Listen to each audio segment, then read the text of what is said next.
G'day guys, welcome back. I'm doing another 5-cup flip for you today.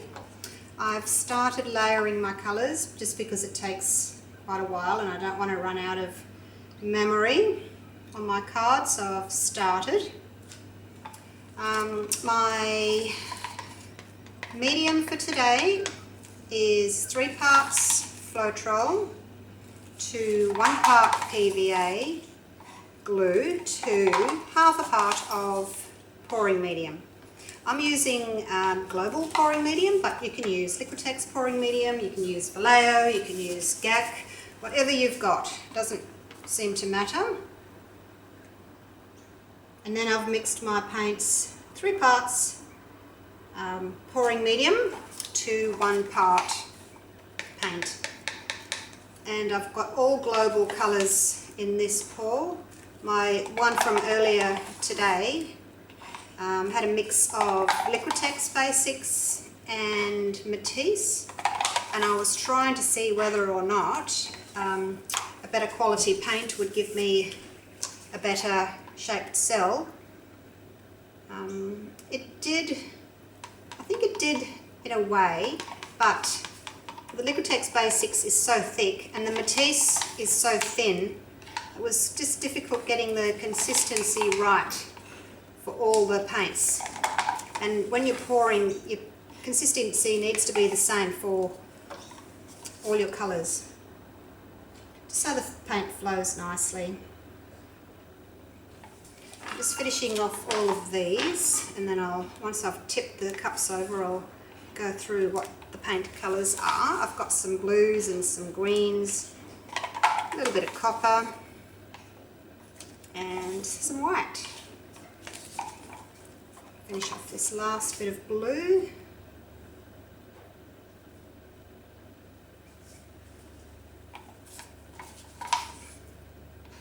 I've done a few experiments today.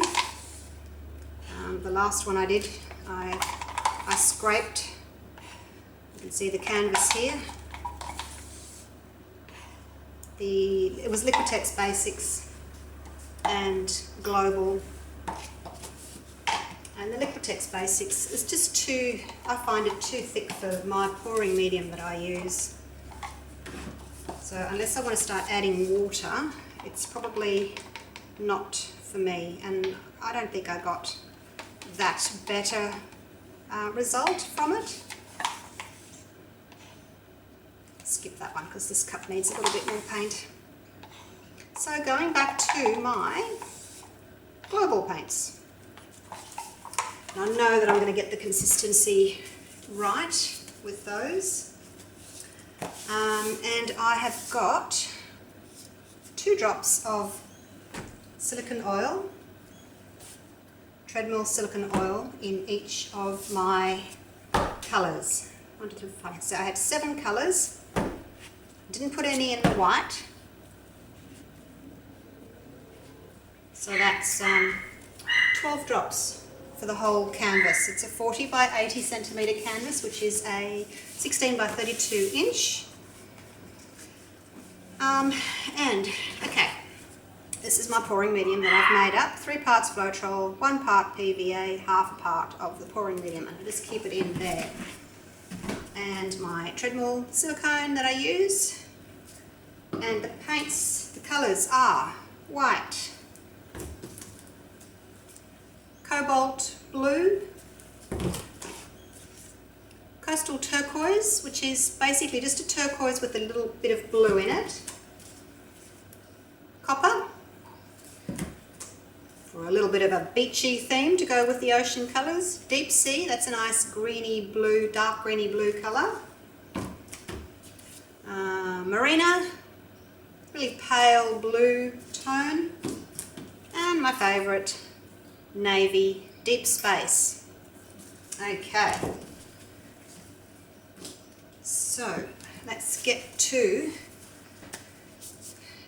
tipping these. Now, when I bring these down, I want to stop there. I don't want to bring the paint back up again because I don't want these bends at the bottom. I want linear effects, and when I'm bringing it back, I'm getting a curve, and I don't want that.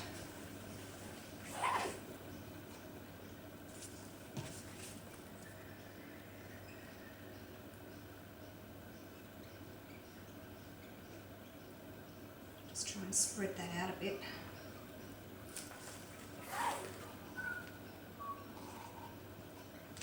The leftovers I'm happy to use on the edges or in the middle. I just don't want to curve it. So I can still use those by all means, but just not bring them back up. That one was too slow.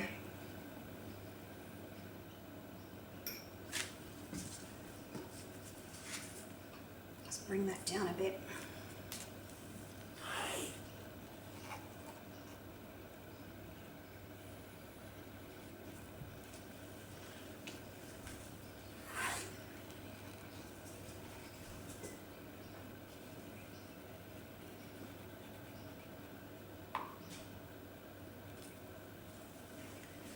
Okay, let's finish up with these little leftover bits of paint.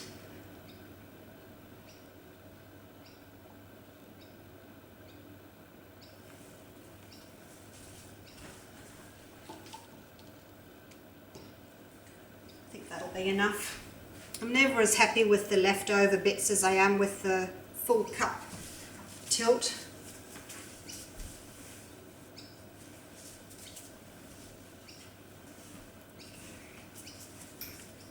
Okay, a bit of torching, lots and lots of floetrol cells there, as usual.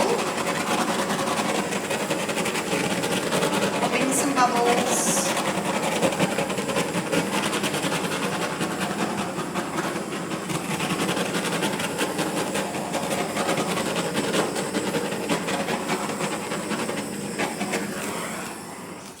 I think I'm just going to have to deal with floetrol cells.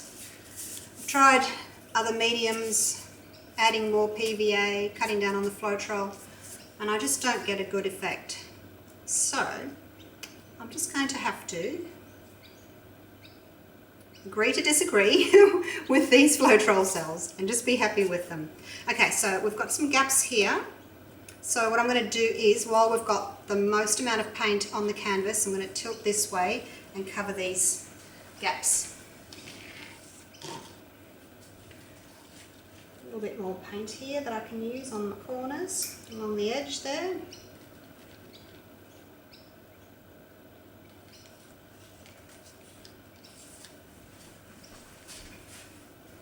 Corners are going to get tilted off anyway, so I don't mind using these leftovers for the corners. I'd rather have them covered early so I don't have to stretch too much to get those corners. I'll just cover them all, make sure they've all got paint on them. And then if I don't get to those corners, it doesn't really matter. Okay, cells are growing. Let's tilt.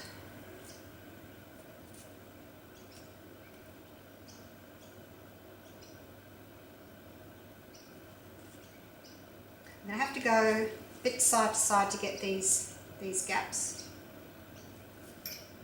Paint might still be a little bit thick because it hasn't spread out enough to join up. Go the other way while I'm tilting down, on an angle while I'm tilting down, just to get those little middle bits covered up.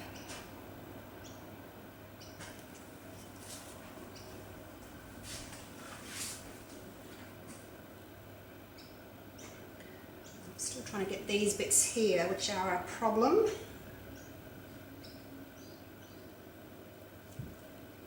I don't really want to stick my fingers in it. Go off to that bottom corner first, and I know that's done. I can come back and deal with this over the edge. Perfect, so that's gone over. I'll bring it back, bring the paint back that way.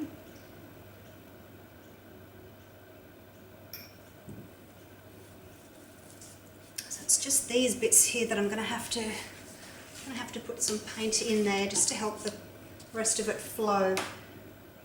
You might have to tip it off if I don't like it.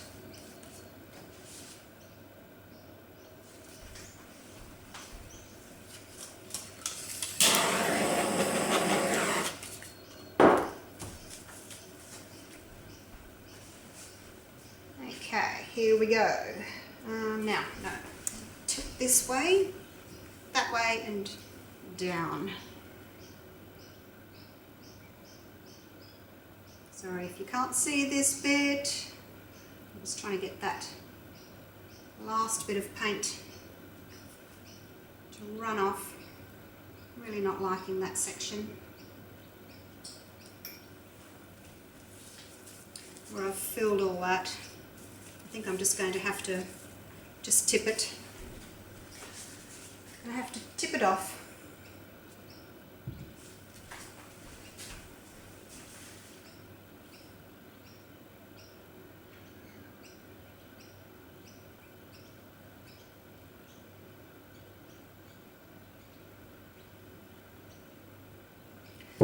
Doesn't want to move, that bit right there, the bit that I don't like. Take the paint back this way. Let's see if I can get it to go off the edge. Go, go, go. Off you go. Don't like you at all. There it goes. Okay. I hope I haven't lost that little bit there. And wreck the rest of it. We'll see. I did have a lot of paint on here though, so hopefully I can still stretch it enough to cover those blank bits up here. So bringing the paint back to the centre. See, it's getting all stretched up here now. That was the problem, getting that little section off at the expense of the rest of my painting, and I've got so much paint over here. Be careful it doesn't run off the table. That's a shame, that little bit there. But anyway, let's keep going and see if I can salvage this pour. I've got a lot of blank space there.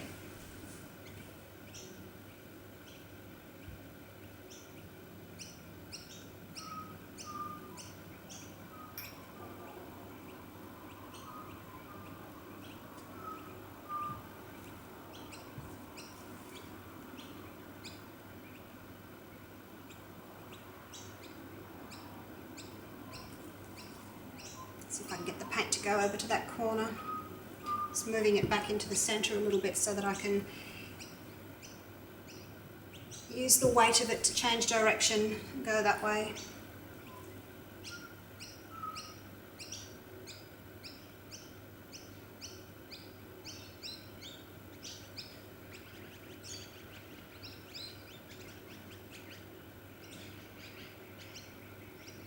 Getting there, slowly, slowly, slowly, but surely. Come on, paint. A little bit more.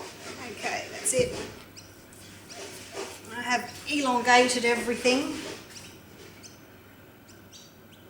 See if I can get it to go back that way a little bit.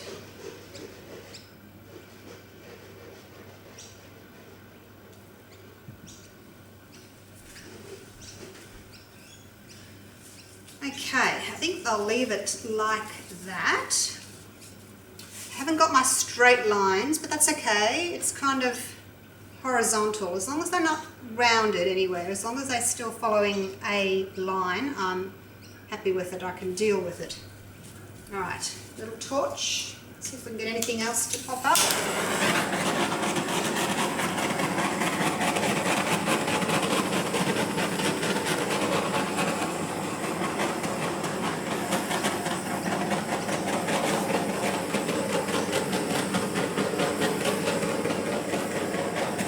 White in the middle there. I don't know how that happened. Lots of white. I haven't exactly got a lot of background, have I? I've got lots of cells, huge cells, because I've stretched it so much.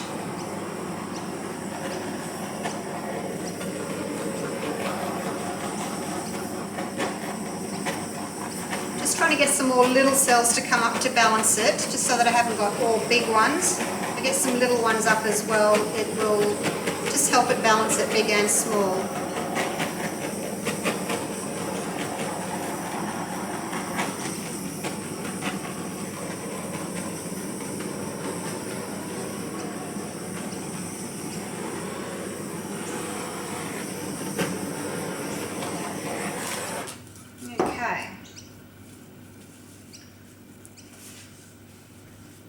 like this bit of copper in the middle here. Lots of copper coming through there. Just a pity I had to overstretch it. But in saying that, the cells have grown huge. They're just not as round as I would have liked. So I think the mix was still a little bit thick, because when I poured my cups out, it didn't spread as nicely as it should. If the mix is thinner, it spreads better and you have more coverage straight away. Actually, next time I might try 6 cups instead of 5 and see if that helps. Then they'll be closer together. When I tip the paint out, it'll be closer together if I have 6 instead of 5. So, all right, another experiment, but not another one today. I've done 4 pours today. I have to go and get some groceries. All right, well, we won't be eating this weekend. I'll take you in for a close-up.